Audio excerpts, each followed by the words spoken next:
문재인 대통령이 윤석열 검찰총장 후보자를 임명했습니다. 우리 청와대든 또는 정부든 또는 집권 여당이든 만에 하나 권리권 비리가 있다면 엄정한 그런 자세로 이렇게 임해 주시기를 바라고요. 윤석열 총장과 지금 여권의 관계가 마냥 갈등의 연속이었던 건 아닙니다. 정권 초기에 파격적인 인사라는 평가를 받으면서 검찰총장에 임명될 때만 해도 지금 같은 분위기는 아니었는데 조국 전 장관에 대한 검찰 수사가 시작되면서 갈등의 골이 깊어지기 시작했습니다. 윤석열 검찰총장이 조국 법무부 장관 관련 의혹 수사에 대해 원칙대로 하겠다는 뜻을 밝혔습니다. 조국 법무부 장관의 파면을 촉구하는 범보수 단체들의 대규모 집회가 서울 도심 곳곳에서 열렸습니다. 네, 어제 서울 도심에서는 조국 법무부 장관의 퇴진을 요구하고 또 문재인 정부를 규탄하는 대규모 집회가 열렸습니다.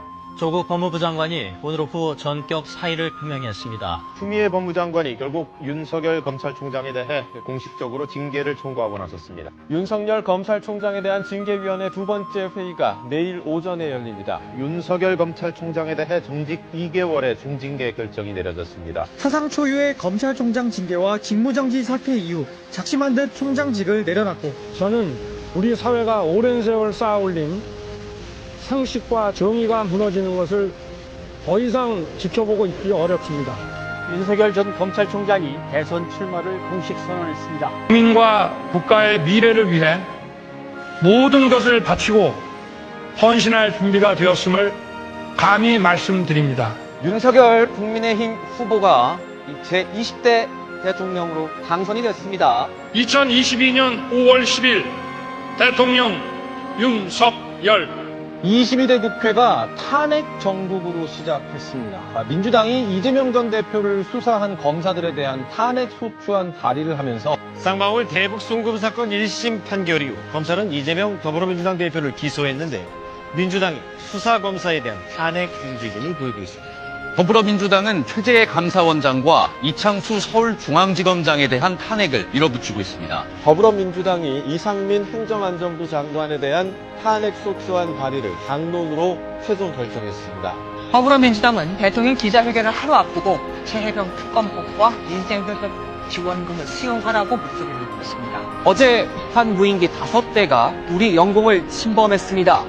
심지어 이 가운데 한 대는 수도 서울까지 날아와 3시간 넘게 우리 영공을 휩쌌다 북한으로 돌아갔습니다. 북한이 남쪽으로 날려보낸 오물풍선을 분석한 결과 기생충이 다수 발견됐다고 통일부가 밝혔습니다. 검찰이 북한의 지령을 받아서 국내에서 단전부 투쟁을 벌여온 혐의로 이른바 창원 간첩단 4명을 구속해서 재판을 넘겼습니다. 국민적 비극인 이태원 참사를 이용해 각계각층의 분노를 끌어올리는 북한의 지령을 받은 전 민주노총 간부가 1심에서 징역 15년에 2명을 신고받았습니다. 전국 민주노동조합 총연맹이 오늘 11월 윤석열 정권 퇴진을 요구하는 총벌기 행사를 예고했습니다. 이렇게 산업 비밀이 새나가는 걸 막겠다며 간섭죄 대상을 확대하는 걸 국회에서 논의 중이었는데 민주당이 갑자기 입장을 바꿔서 이게 중단됐다고 국민의힘이 비판했습니다. 국가정보원이 중앙선거관리위원회의 선거 관련 업무 시스템을 점검한 결과 해킹 공격에 뚫릴 위험이 큰 것으로 드러났습니다. 고위직 자녀가 투표에 채용됐다는 의미대식자인 중앙선거관리위원회가 법적 근거가 없다는 이유로 감사원의 답변을 거부했습니다. 조금 전 10시 30분 윤석열 대통령이 대국민 특별 담화를 통해 비상계엄을 선포했습니다. 파렴치한 종북 반국가 세력들을 일거에 척결하고 자유헌정 질서를 지키기 위해 비상계엄을 선포합니다. 이는 체제 전복을 노리는 반국가 세력의 준동으로부터 국민의 자유와 안전 그리고 국가 지속 가능성을 보장하며 미래 세대에게 제대로 된 나라를 물려주기 위한 불가피한 조치입니다. 저는 가능한 한 빠른 시간 내에 반국가 세력을 척결하고 국가를 정상화시키겠습니다.